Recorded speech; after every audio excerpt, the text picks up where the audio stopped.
Honorable Prime Minister of India for flagging off the inaugural run of this prestigious Vande Bharat Express.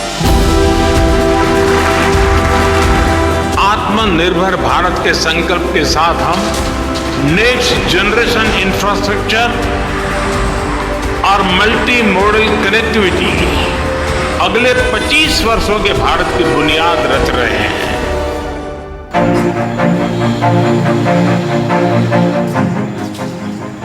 रणनीतिक तौर से अहम कश्मीर घाटी को लद्दाख से जोड़ने वाली ज़ोजिला सुरंग।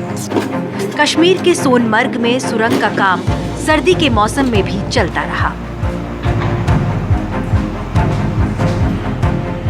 ये उन बड़े इंफ्रा प्रोजेक्ट्स में से एक है जिनके जरिए प्रधानमंत्री नरेंद्र मोदी नए भारत का निर्माण कर रहे हैं।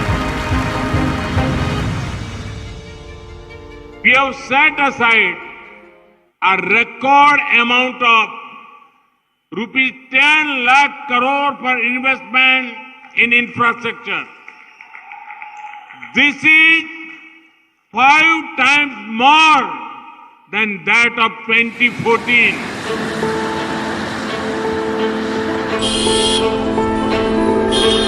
भारत हर साल 10,000 किलोमीटर हाईवे बना रहा है। 100 वंदे भारत ट्रेनें शहरों को नजदीक ला रही हैं।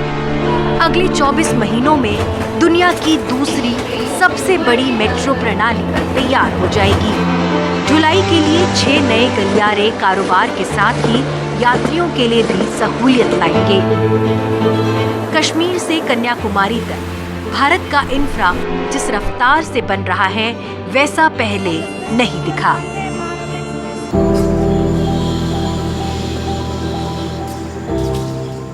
ज़ोजिला सुरंग एशिया की सबसे लंबी सुरंग है और ये 7,000 करोड़ रुपए की लागत से बन रही है। 13.14 किलोमीटर लंबी सुरंग हिमालय के विशाल ज़ोजिला दर्रे से गुजरती है। कश्मीर को लद्दाख में कारगिल जिले के द्रास कस्बे से जोड़ती है। इसमें 4 पुल और 4 सुरंगें हैं। अब तक ज़ोजिला सुरंग का 28% काम पूरा हो चुका है। इससे 1 घंटे से ज्यादा की यात्रा घटकर 20 मिनट की रह जाएगी। और सबसे महत्वपूर्ण बात ये कि सेना के आने जाने में बहुत आसानी हो जाएगी। भारत को 2025 से 2026 में $5 ट्रिलियन और 2030 तक 7 ट्रिलियन की अर्थव्यवस्था बनाने के लिए नई सड़कों, राजमार्गों, हवाई अड्डों और रेलवे की बड़ी अहमियत है।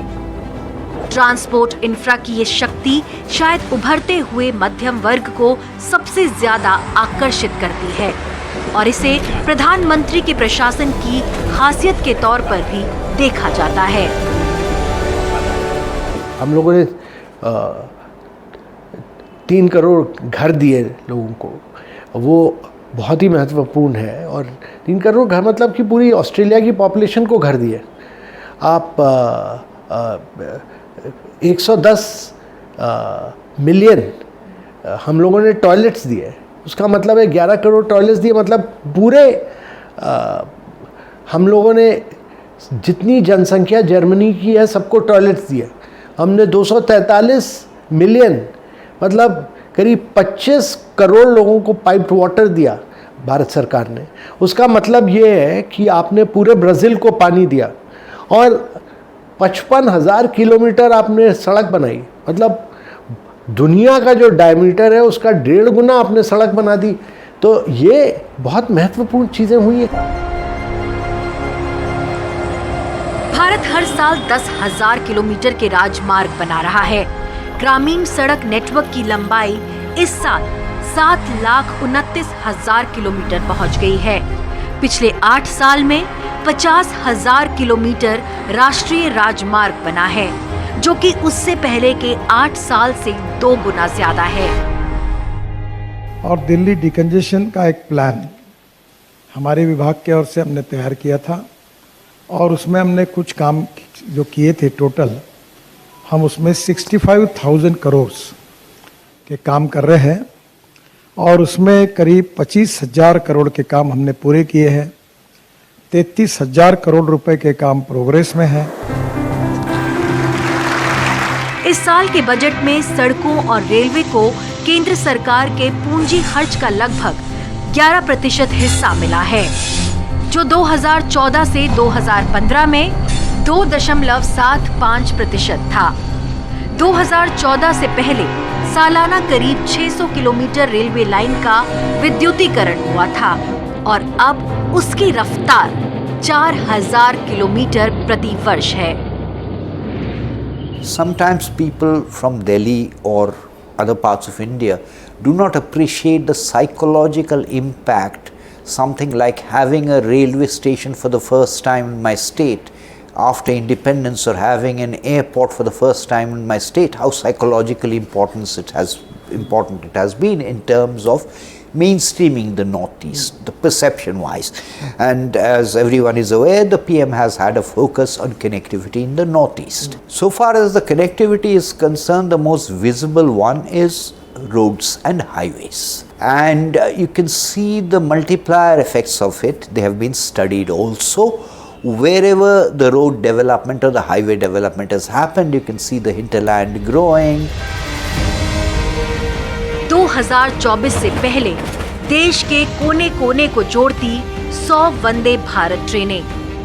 ये भारत में निर्मित सेमी हाई स्पीड और सेल्फ प्रोपेल्ड ट्रेनें हैं, यानी इन्हें लोकोमोटिव की जरूरत नहीं पड़ती। 180 किलोमीटर प्रति घंटे की गति से चलने वाली ये भारत की सबसे तेज रफ्तार ट्रेनें हैं। This revitalization of Indian Railways to search for a better, faster, cleaner set of trains, and the Vande Bharat program of having 400 more Vande Bharats, of which I hope about 100 of them come in pretty soon, make an impact across the countryside. People see them, and anecdotal evidence is that a lot of intercity movement has shifted away from air to people opting for Vande Bharat trains. So it's something people can touch and feel. Also, the massive station upgradation program. You see, many of the stations today are so much cleaner. Their architecture is so much different, is so outstanding, and the ease with which passengers are moving in and out and the facilities they are getting is many leagues higher than what happened earlier. Essentially, what needs to be done for the railways is a much more complicated exercise, because you need to rationalize tariffs. Yep. You need to complete the freight corridors. You need to speed up the speed of goods trains. You need to end the cross-subsidization of low passenger fares and high freight. You need to have a regulator. So the railway part is a more complicated exercise. The greater multiplier effect will come from freight, not from the passenger part. जिन 6 ढुलाई गलियारों से भारतीयों की यात्रा बदलने वाली है, उनमें से 2 आंशिक रूप से चालू हैं और जल्दी बन जाएंगे। एक मुंबई और दिल्ली के बीच और दूसरा पंजाब और पश्चिम बंगाल के बीच। इनसे न सिर्फ मौजूदा लाइनों पर भीड़ कम होगी, बल्कि ट्रेनें और तेजी से चलेंगी। सरकार को उम्मीद है कि नई गलियारों से रेलवे से माल ढुलाई 2030 तक 27% से बढ़कर 45% हो जाएगा। हवाई यात्रा भी बदल रही है। पिछले 9 साल में भारतीय हवाई अड्डों की संख्या दुगनी से ज्यादा हो गई है। If you're talking about the middle class, well, it is the push towards smaller airports, regional routes, the push for civil aviation, where middle class families are traveling by air. I think are signs of visible progress, where the infrastructure elements of the Prime Minister's program has touched people's lives. इस योजना का एक अनोखा, महत्वाकांक्षी, बहुउद्देशीय और multi nodal मंच है प्रगति, जिसके प्रमुख स्वयं प्रधानमंत्री हैं। वो रेलवे, सड़क और अन्य विभागों के साथ हर महीने प्रगति की समीक्षा करते हैं। इन परियोजनाओं में एक व्यवस्था है, हर मील का खाका तैयार है। प्रोजेक्ट इंप्लीमेंटेशन में प्रधानमंत्री खुद ही महीने में तो मैंने सुना एक बार बैठते हैं, उनकी जो प्लेटफॉर्म है पीएमओ में प्रगति, उसमें पीएम साहब तो डायरेक्टली डिस्ट्रिक्ट मैजिस्ट्रेट से बात करते हैं कि भाई तुम्हारे डिस्ट्रिक्ट में क्या प्रॉब्लम है, ये इस प्रोजेक्ट क्यों नहीं आगे बढ़ रहा है। 3 और ऐसा सरकारी दफ्तर है जो इनको मॉनिटर कर रहा है। एक तो है नीति आयोग जो मॉनिटर भी नहीं कर रहा है बट सुधार भी दे रहा है। उसके बाद हमारे ministry of programme implementation and statistics, और इसके बाद एक सिलेक्ट ग्रुप है कॉमर्स एंड इंडस्ट्री मिनिस्ट्री में जो बहुत मतलब मैग्नीफाइंग ग्लास लेके बैठे हैं और डिलेज देखते हैं। हिंदुस्तान में ऐसा भी बहुत सारे प्रोजेक्ट्स हैं, कुछ हाइडल प्रोजेक्ट्स है नॉर्थ ईस्ट में, कुछ रेल प्रोजेक्ट्स है जो किस ज़माने में सैंक्शन हुई थी, लेकिन 10, 15, 20 साल हो गए कि कोई फॉरवर्ड मूवमेंट नहीं है। तो नीति ने एक पूरा लिस्ट बनाया कि एक बार पॉलिटिकल डिसीजन हो जाए कि ये सब प्रोजेक्ट्स अबैंडन करें। कुछ 10-15% इन्वेस्टमेंट भी हो चुके तो write it off as a bad loan, but ये आप बुक्स क्लीन अप कर ले। माननीय प्रधानमंत्री जी ने खुद मॉनिटरिंग शुरू की प्रगति से। वो सारे चीफ सेक्रेटरी, सारे सेक्रेटरी रहते थे, प्रोजेक्ट कहाँ फंसा हुआ है उसकी मॉनिटर खुद करते थे। ये पहले देश में कभी नहीं हुआ था। दूसरा, टेक्नोलॉजी का उपयोग किया गया, हर चीज़ की मॉनिटरिंग में टेक्नोलॉजी का उपयोग किया गया। सड़क कहाँ तक बनी है, घर बेनिफिशियरी का किस स्टेज तक गया है, एस्पिरेशनल डिस्ट्रिक्ट में किसको क्या बेनिफिट मिला, सब चीज़ टेक्नोलॉजी। तीसरा, करप्शन को बिल्कुल हटाया गया। तो ये मेरे विचार से तो ये 3 बहुत महत्वपूर्ण चीज़ है। इन योजनाओं के सेंटर में है गति शक्ति। अलग अलग मंत्रालयों का मंच अब विभिन्न क्षेत्रों के बीच तालमेल बनाने, कमियों और बर्बादियों को रोकने, बेहतर योजनाएं बनाने, अधिग्रहण में तेजी लाने और समय पर परियोजनाओं के पूरा होने का काम देखते हैं। इस मंच पर बेहतर फैसले करने के लिए आंकड़ों की 1600 परत हैं। इंफ्रा पर जोर तो है, लेकिन इसमें सबसे ज्यादा ध्यान लोगों पर दिया जा रहा है।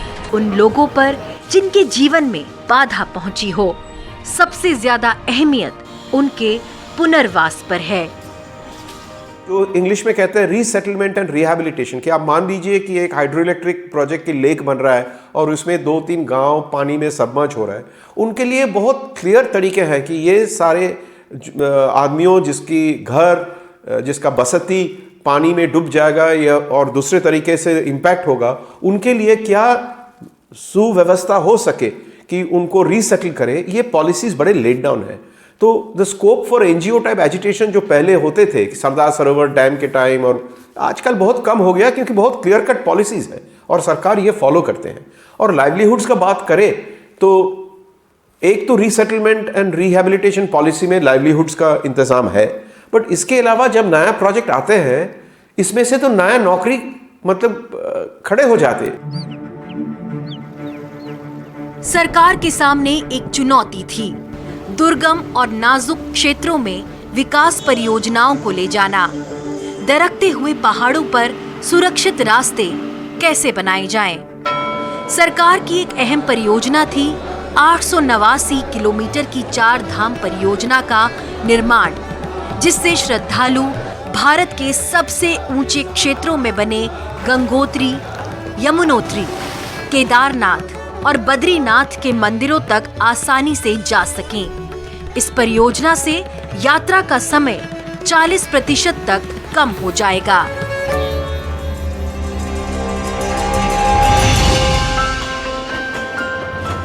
दुनिया के 5वें सबसे बड़े मेट्रो नेटवर्क वाले देश में रोजाना नए रूट पर मेट्रो लाइन बिछ रही है।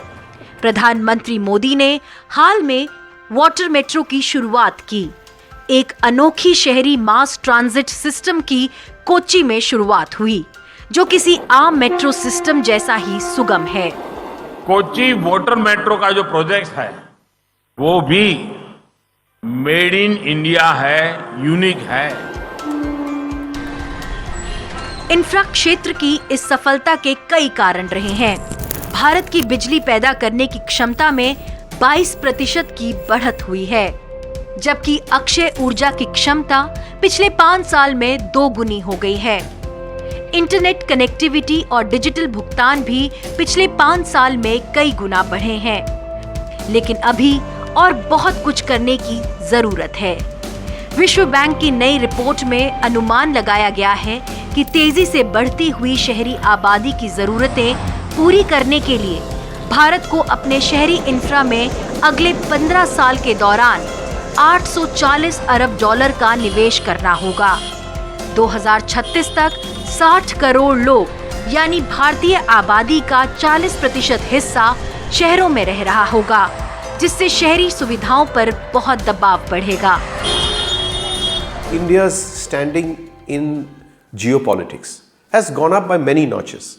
The cleanup of the banking system, ease of doing business. But I think as we gear up to the national elections, the lens that I would like to look at is what are those impactful projects that the common people of India can see, touch, feel and benefit from.